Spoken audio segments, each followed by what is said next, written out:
আগামী ৯ জুলাই সাধারণ ধর্মঘট। দেশের বিভিন্ন রাজ্যে এ নিয়ে প্রচার চলছে। ট্রেড ইউনিয়নগুলো এ ধর্মঘট আহ্বান করেছে। দেশব্যাপী সাধারণ ধর্মঘটের প্রচার চলছে রাজ্যেও। রাজ্যের একাধিক জায়গায় প্রচারের আলোয় বামপন্থী বিভিন্ন সংগঠন পোস্টারিং সহ বিভিন্ন কর্মসূচিতে সামিল হয়েছে।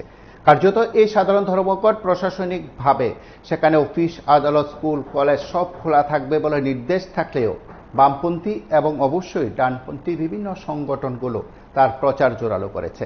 রাজ্যের প্রেক্ষাপটে সিআইটিইউ এবং আইএনটিইউসি তারাও তাদের মতন করে পৃথক পৃথক সাংবাদিক সম্মেলন কিংবা প্রচারে সাধারণ ধর্মঘটকে সর্বাত্মক সফল করার দাবি করেছেন কিংবা প্রস্তাব রাজ্যবাসীর কাছে উত্থাপন করেছেন।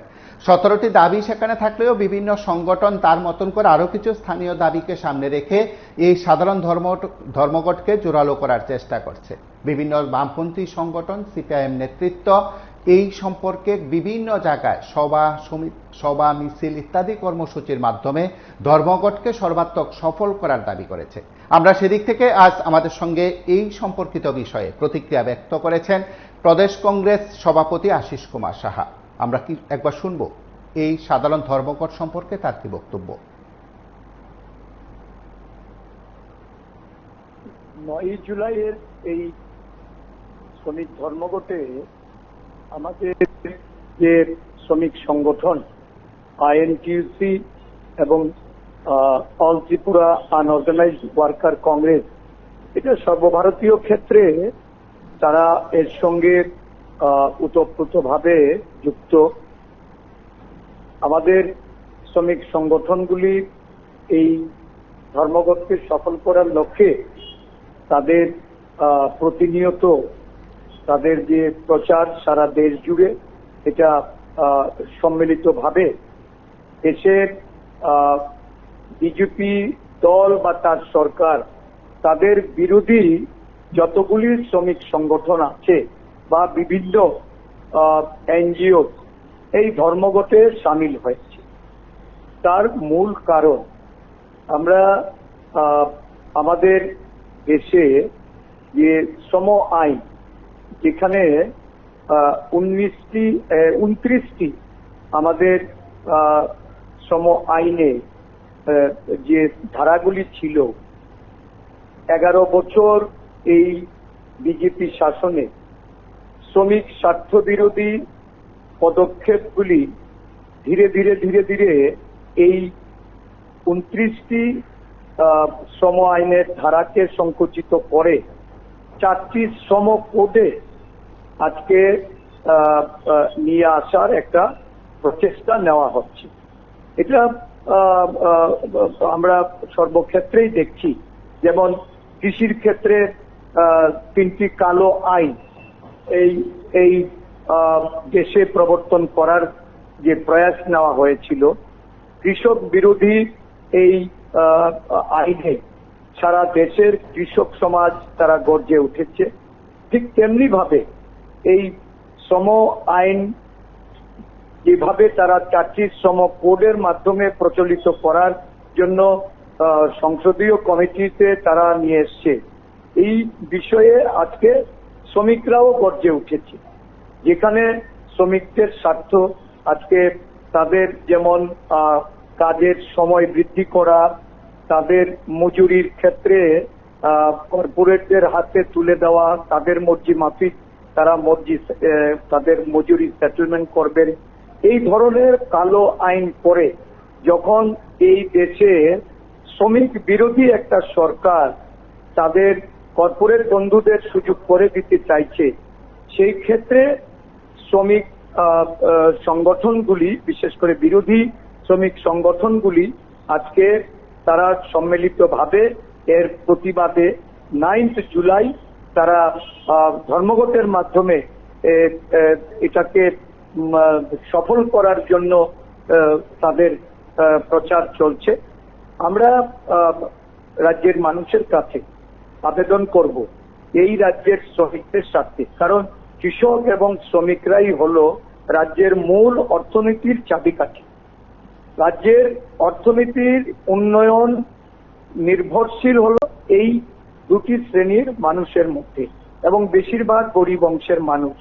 তারা যদি তাদের অধিকার হারিয়ে ফেলে, তাদের অর্থনৈতিক সুযোগ সুবিধাগুলি থেকে বঞ্চিত হয় এবং একটা বড় অংশের কর্পোরেটদের হাতের চাবিকাঠি রূপে সরকার যদি তাদেরকে নিয়ে সেখানে বন্দা রাজনীতি করে, তাহলে এগুলি প্রতিরোধ করার অধিকার শ্রমিক সংগঠনগুলির সাথে রয়েছে। আমরা আমাদের রাজ্যের শ্রমিক সংগঠনগুলিকে পূর্ণ সমর্থন জ্ঞাপন করছি। এই ধর্মঘটে শান্তিপূর্ণভাবে যেন সফল করে সর্বাগ্রিক ভাবে মানুষকে এগিয়ে এসে সমর্থন জানানোর জন্য আহ্বান রাখছি। আপনারা শুনলেন, সেখানে প্রদেশ কংগ্রেস সভাপতি আশিস কুমার সাহা প্রতিক্রিয়া ব্যক্ত করেছেন সাধারণ ধর্মঘট ইস্যুতে। বিভিন্ন বামপন্থী সংগঠন নেতৃত্ব আগরতলা সহ একাধিক জায়গায় কর্মসূচি সংগঠিত করেছে। সাধারণত পথসভা, পোস্টারিং ইত্যাদির মাধ্যমে সিআইটিইউ সিপিআইএম নেতৃত্ব প্রচার জারি রেখেছে। আমরা সেই কর্মসূচির কিছুটা অংশ দেখব এবং সেখানে নেতৃত্বের বক্তব্য শুনব।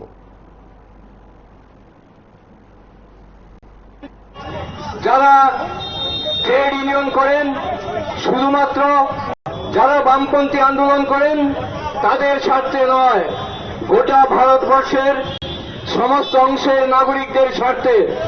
সুতরাং এই বন্ধে আমরা আহ্বান করছি, সমস্ত অংশের মানুষ আপনারা সহযোগিতা করবেন। আমরা লক্ষ্য করেছি 2014 সালে আমাদের দেশে নরেন্দ্র মোদী সরকার প্রতিষ্ঠিত হওয়ার পর গোটা দেশের মধ্যে নানান কায়দায় গরিব মেহনতি মানুষ এবং শ্রমজীবী অংশের মানুষের উপর আইন বলবৎ করে নানান কায়দায় এই দেশের মানুষকে কোণঠাসা করার চেষ্টা করছেন। আর অপরদিকে আমাদের দেশের ধনিক পুঁজিপতি তাদেরকে আইন করে বিভিন্নভাবে সুযোগ তৈরি করে দিয়ে পুঁজির পাহাড় তৈরি করার সুযোগ করে দিচ্ছেন। এর বিরুদ্ধে আমাদের প্রতিবাদ।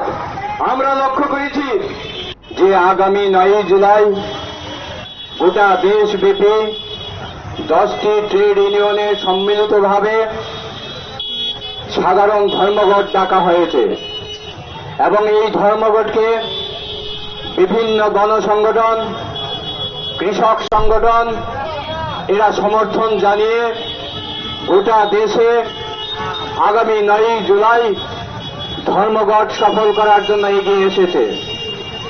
আমরা বিনীতভাবে এই এলাকার সমস্ত শ্রমজীবী অংশের মানুষ, ব্যবসায়ী বৃন্দ, শ্রদ্ধাভাজন এই এলাকার নাগরিক বৃন্দ আপনাদের কাছে বিনীতভাবে বলতে এসেছি, আমাদের দেশ ভালো নেই। গোটা ভারতবর্ষে 80% মানুষ তার জীবন জীবিকা দুর্বিষহ অবস্থার মধ্যে আছে। আমাদের দেশের মুষ্টিমেয় কিছু পরিবার, কিছু পুঁজিপতি দিনের পর দিন পুঁজি যেরকম বৃদ্ধি পাচ্ছে, উল্টো দিকে দেশের যে 80% গরিব নিম্নবিত্ত মানুষ তারা গরিব থেকে গরিবের দিকে যাচ্ছে। অর্থাৎ আমার দেশে অর্থনৈতিকভাবে দূরত্ব তৈরি হচ্ছে। আমরা ট্রেড ইউনিয়নের পক্ষ থেকে 17 দফা দাবি নিয়ে গোটা দেশব্যাপী দীর্ঘদিন নানান জায়গায় লড়াই করার পর আমরা 9 জুলাই ভারত বন্ধের আহ্বান করেছি।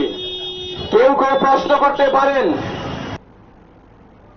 আপনারা শুনলেন, সেখানে বিভিন্ন স্তরের বামপন্থী নেতৃত্ব, সিপিআইএম নেতৃত্ব সেখানে কর্মসূচি সংগঠিত করছে। সেখানে সাধারণ ধর্মঘটের আহ্বানে তারা বক্তব্য রাখছেন। রাজ্যের বিভিন্ন জায়গায় সেই ধর্মঘটের প্রচারে কর্মসূচি অব্যাহত আছে।